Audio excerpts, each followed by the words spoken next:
له بالهدى ودين الحق ليظهره على الدين كله وكفى بالله شهيدا.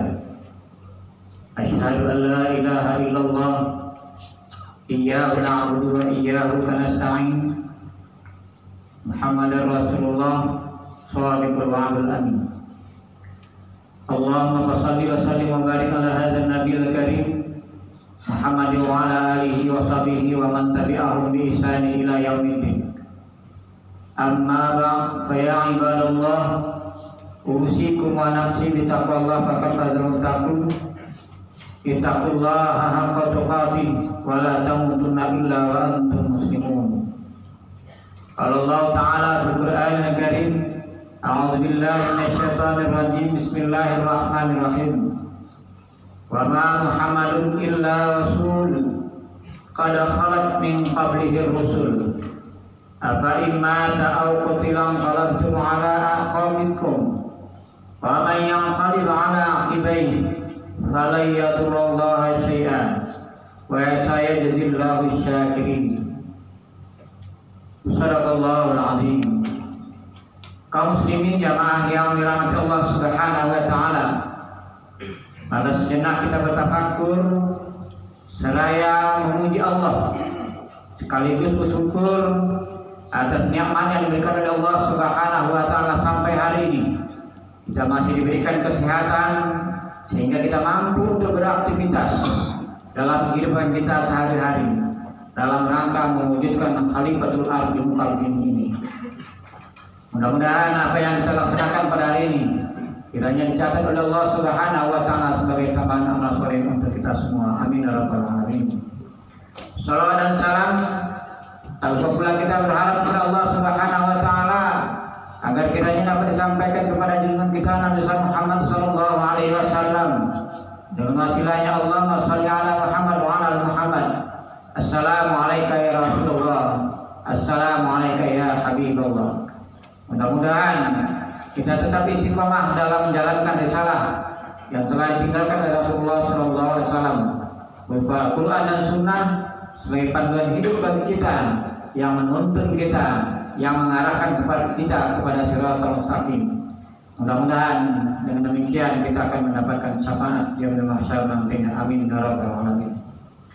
Kaum muslimin jamaah yang dirahmati Allah Subhanahu wa taala, kita masih berada di bulan Maulid di mana 14 abad yang lampau lahirlah sesosok manusia sangat mulia yang kita kenal dengan Muhammad sallallahu alaihi wasallam. Allah mengutus beliau dalam rangka membawa risalah ke permukaan bumi ini. Allah memberikan SK kepada Muhammad sallallahu alaihi wasallam sebagai rasul yang merubah peradaban manusia yang dulu zulmat kepada an-nur. Dulu manusia tidak mengenal dengan Allah. Dengan kedatangan Muhammad sallallahu alaihi wasallam, maka lahirlah manusia-manusia yang berakhlak mulia dengan ajaran beliau, dan mudah-mudahan kita termasuk di dalamnya. Kaum muslimin jamaah yang dirahmati Allah Subhanahu wa taala, Rasulullah yang dibawanya adalah Al-Qur'an sebagai misi yang dititipkan oleh Allah kepadanya dalam rangka merubah akhlak manusia sebagaimana yang disabdakan oleh Rasulullah sallallahu alaihi wasallam, innama bu'istu liutammima makarimal akhlak. Sesungguhnya aku diutus kata Rasulullah sallallahu alaihi wasallam ke permukaan bumi ini dalam rangka liutammima makarimal akhlak, menyempurnakan akhlak manusia. Kaum muslimin jamaah yang dirahmati Allah Subhanahu wa taala, ternyata akhlak ini jauh-jauh hari Rasulullah sudah memproklamirkan kepada manusia bahwa memang salah satu tujuan Rasulullah diutus ke permukaan bumi ini adalah merubah kebiasaan-kebiasaan jahiliyah kita.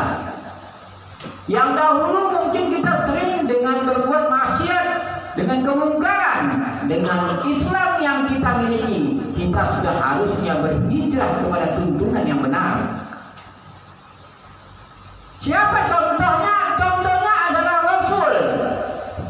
Rasulullah sallallahu alaihi wasallam, meskipun dari satu sisi beliau sudah memang dimurnikan hatinya dari sejak kecil sampai beliau diangkat menjadi Rasul, dan setelah menjadi Rasul pun itu masih melekat pada diri Rasulullah SAW. Akhlak yang mulia, karakter yang memang itu sempurna. Al-Quran akhlaknya Rasulullah, di mana Al-Quran itu tidak bisa diamandemen, tidak bisa dirubah, tidak bisa direvisi, dan itu sudah baku. Semua apapun yang dilakukan manusia itu bersumber dari tuntunan Allah Subhanahu wa Ta'ala di dalam Al-Quran. Kaum muslimin jamaah yang dirahmati Allah Subhanahu wa Ta'ala, Rasulullah dengan kemuliaan akhlaknya,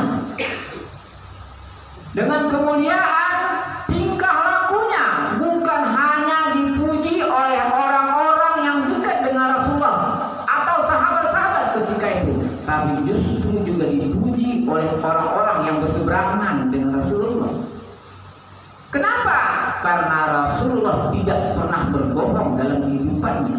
Bahkan baru saja usia 12 tahun Rasulullah sudah diberi gelar Al-Amin. Apa artinya? Orang yang sangat dipercaya, orang yang sangat amanah, orang yang sangat jujur, orang yang sangat bertanggung jawab. Itu akhlaknya Rasulullah.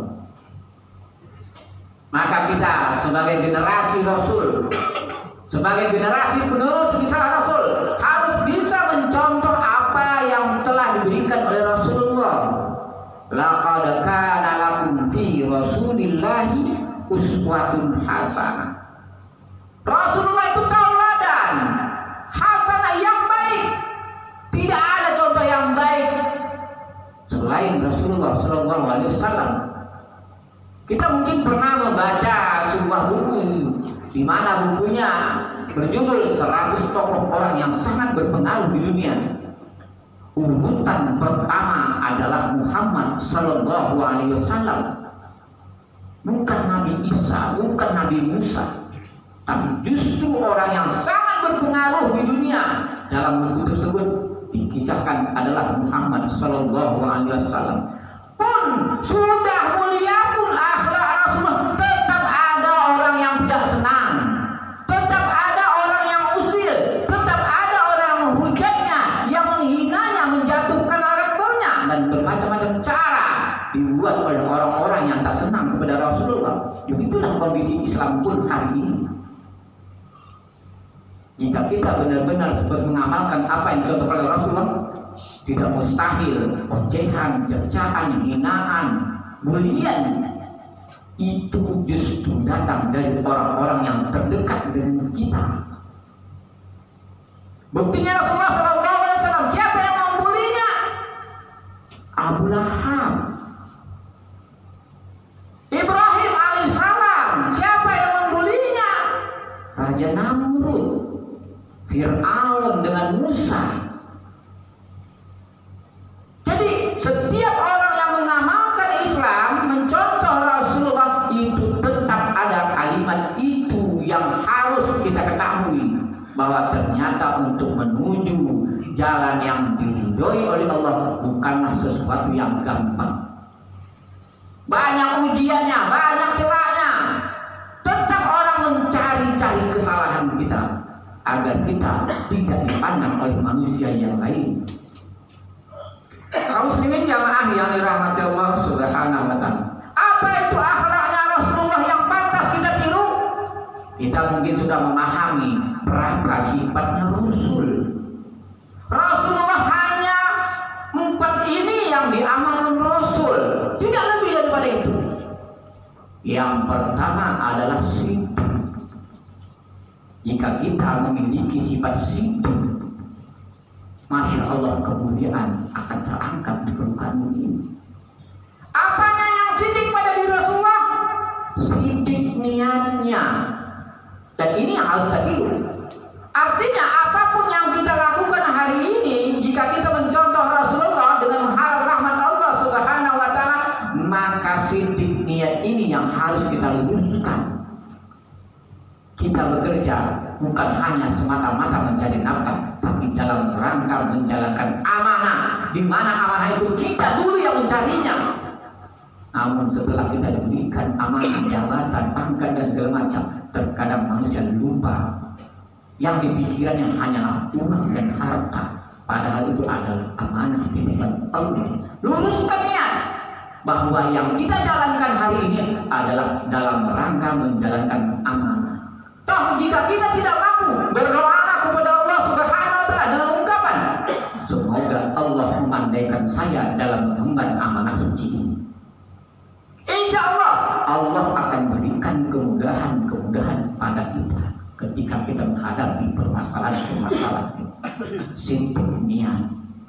Jangan sampai niat kita hari ini keluar dari tuntunan, sebab tidak bernilai pahala. Jika kita berniat karena Allah, insya Allah kita akan sinting dalam kehidupan kita. Makanya Rasulullah SAW menggambarkan iman itu terdiri dari 3. Tasdiqum bil qalbi, takrirun bil lisan, wa af'alun bil arkan. Ketika Rasulullah ditanya apa itu iman, iman itu diucapkan dengan lidah, dibenarkan dengan hati, dan diamalkan dengan perbuatan. Kau sendiri jamaah yang dirahmati Allah. Yang kedua adalah siddiq lisan atau siddiq ucapan. Jangan antara ucapan dengan apa yang terbetik di hati kita berbeda, kontradiksi. Sehingga Rasulullah mengatakan jika sudah kontradiksi apa yang kita ucapkan dengan apa yang kita niatkan, Allah tidak segan-segan mengecap kita sebagai orang-orang munafik. Beda yang diucapkan, beda yang apa yang dalam hati. Siddiq ucapan. Di dalam Al-Quran ada 8 tata cara berkomunikasi yang diajarkan oleh Allah kepada kita. Ada yang disebut dengan qaulul layyina, perkataan yang menyentuh. Ada yang disebut dengan qaulan baligha, perkataan yang terus terang. Kalau iya katakan iya, kalau tidak katakan tidak. Jangan iya dikatakan tidak, justru juga sebaliknya. Siddiq lisan. Ada lagi qaulan